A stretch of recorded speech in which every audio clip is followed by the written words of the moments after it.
مولا ډیزلي بالاخره اقرار وکړ چې د پاکستان حکومتونه د افغانستان پر ضد و.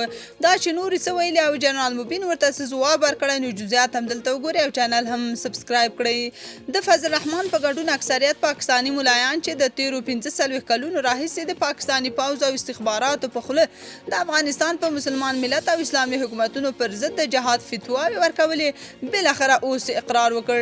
د پاکستان د جمعیت علما ګوند مشر مولانا فضل الرحمن ویلي دا ځل به پاکستان کې داسې حکومت جوړ شي چې افغانستان سره ښې او دوستانه اړیکې ولري، ځکه تر دې وړاندې ټول پاکستاني حکومتونه د افغانستان پر ضد و.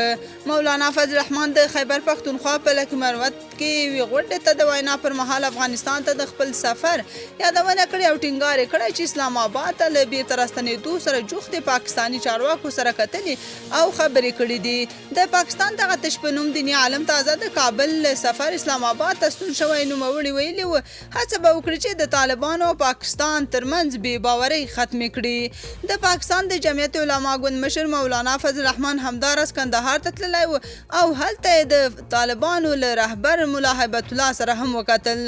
جنرال مبین غبرګون کې لیکلي اوس چې د پښتونخوا ټول ولس ته او د پاکستاني ریاست په اصلیت پوه شوي او د افغانستان ولس حق په جانب ګڼي او د افغانستان لپاره زړه کې مینه پیدا شوې، نو اوس په داسې خبرو غواړي چې له دوی څخه په داسې خبرو انتخاباتو کې رایې وترلاسه کړي او سبب همدا ته هماغسې اوسې چې څنګه پخوا د پاکستان استخباراتي ادارو هر ډول ته ګډېدلې.